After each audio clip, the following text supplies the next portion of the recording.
Every day, a stronger mind. I create these videos as much for myself as I do for you. Now for the adaptive unconscious. The human mind is a complex landscape, much of which operates outside of our conscious awareness. Our discussion today explores the hidden territory, introducing the concept of the adaptive unconscious. It's a set of sophisticated mental processes that shape our judgments, feelings, and behaviors without us ever realizing it. Make sure to stick around until the end because I'll be sharing 3 questions that will reveal surprising truths about your mind and how it shapes your life.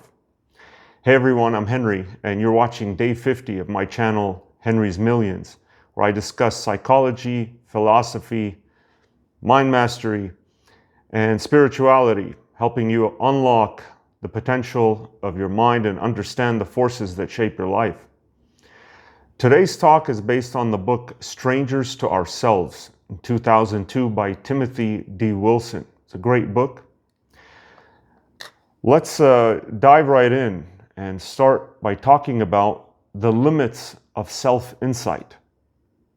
So we often assume that with enough introspection, we could truly know ourselves. You hear this all the time, right? Self-reflection, introspection, people doing all this self-work. However, Wilson argues that much of what we seek to understand about ourselves is simply inaccessible. Our minds are structured so that many processes, ranging from perception and memory to language and emotion, occur out of conscious view. This isn't because these thoughts are too painful or unacceptable, as Freud once suggested, but because they evolved before conscious awareness and are necessary for our survival and efficiency. I think I read in the literature that, our consciousness or our conscious mind kind of evolved later on after our non-conscious minds, more automatic capacity or capability, just like other animals did. So it evolved after. And now what is the nature of this unconscious? So Freud's model of the unconscious focused on repressed primitive thoughts, but modern psychology sees things differently. The adaptive unconscious is not a single entity pulling strings behind the scenes. Instead, it's a collection of mental modules, each handling different tasks like language, face recognition, or quick evaluations, many more. They operate independently outside of our awareness. This modular system allows us to function efficiently, much like a city made up of independent districts, each running its own operations. This was very surprising when I began researching the literature. We don't think of things like this. I mean, we give scant attention to our unconscious. It's a big blob, a big unknown. There's a few things here were very interesting, like this chronic accessibility. It's a psychological term, accessibility. And it involves how repeated use shapes the mind. So our mind are shaped not just by what is relevant to us, but by what we repeatedly think about and use. So psychologists call this chronic accessibility. It's the more often we use a particular way of judging the world, the more energized and ready to use that concept becomes. So over time, these frequently used ideas and categories, they become default lenses through which we interpret new information, often without us realizing it. So this is how habits of thought, both helpful and harmful, became ingrained in our personalities. So what are the implications now for learning, for emotion, for habit? So implicit learning is one of the most important functions of the adaptive unconscious. We are capable of learning complex information without effort or awareness, sometimes even under anesthesia. Like this non-conscious learning is often more effective and faster than conscious memorization. For example, patients under general anesthesia who are given positive suggestions during surgery often recover more quickly, even though they have no conscious memory of what was said. These were studies that were conducted. And this demonstrates that our adaptive unconscious can absorb and act on information even when our mind is completely offline. It highlights the depth and reach of non-conscious learning. So our feelings and preferences can change without our awareness, only coming to light when we reflect on them. And this adaptive unconscious is deeply involved also in higher order processes like goal setting, shockingly, evaluation, and even constructing the stories we tell about ourselves.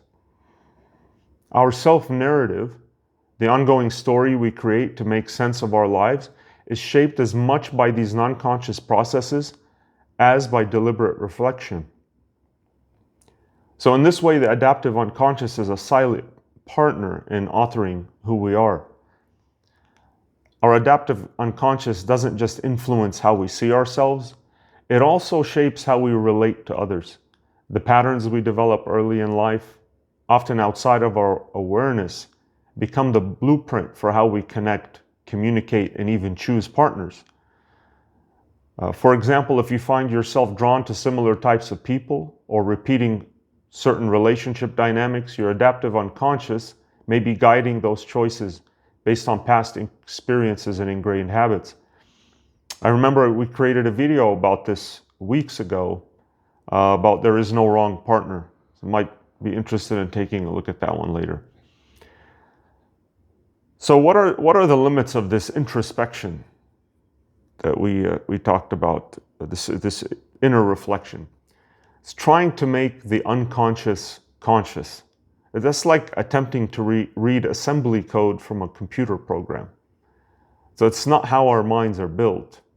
And we have no direct access to the adaptive unconscious, no matter how hard we try. So instead, Wilson, the author of this book, suggests that we look outward at our behavior and how others react to us. You know, a few days ago we did a video about this specifically based on other research. So we look outward at our behavior and how others react to us, constructing a narrative from our actions to better understand ourselves. So those are much better ways for us to understand ourselves than this inner reflection and introspection. Because too much introspection can even be counterproductive. Could lead to confusion instead of clarity. So understanding this adaptive unconscious is a game changer for self-improvement. Many of our habits, both helpful and harmful, are rooted in unconscious processes. And by becoming more aware of these patterns, we can start to make intentional changes. For instance, if you notice yourself sabotaging or repeating unwanted behaviors, it might be your adaptive unconscious at play. And the good news is, with practice and reflection, you can retrain these automatic processes to build healthier habits over time. Now let's take a look at the adaptive unconscious in action. Our unconscious mind acts as a filter, it decides what information reaches our awareness and what stays in the background. It also monitors what we're not paying attention to, alerting us if something important happens. So this adaptive unconscious interprets and evaluates information quickly, often making accurate judgments about situations and people. Far from being cold and logical, it is deeply emotional. Like gut feelings are generated by non-conscious processes, and they're crucial for making decisions and for survival.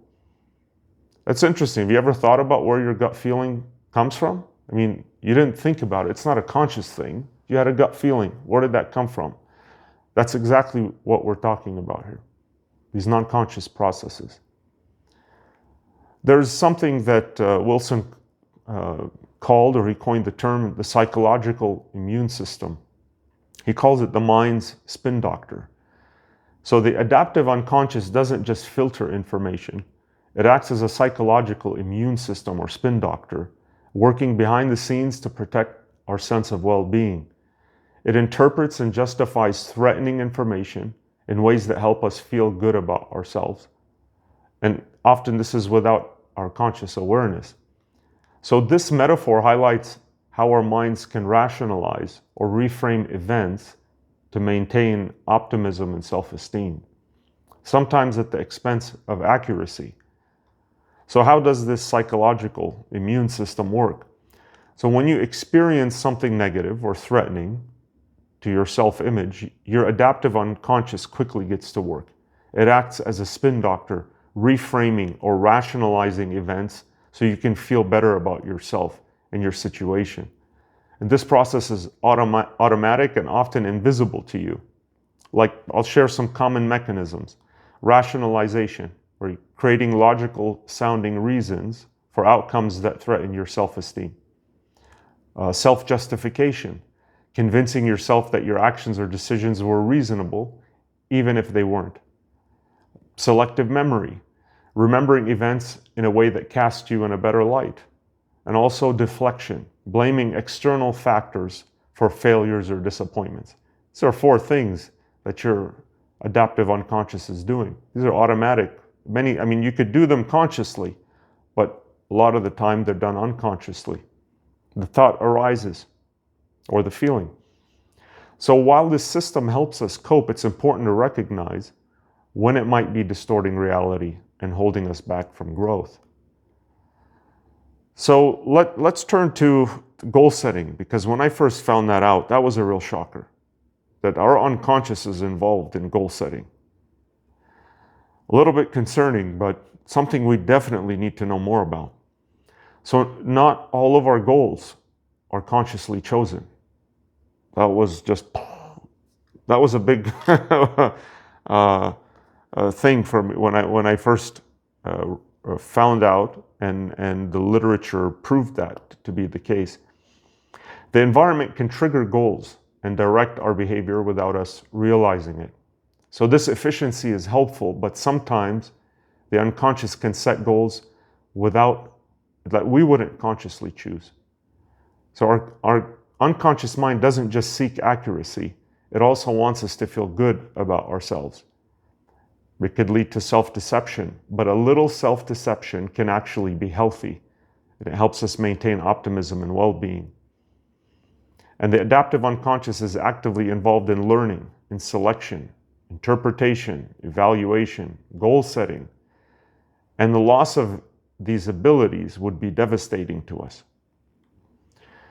So the shocker for me about the non-conscious goal setting, it's hard to believe, but not all the goals that drive your life are consciously chosen. So, in fact, the environment can silently trigger goals and steer your actions without you ever realizing it.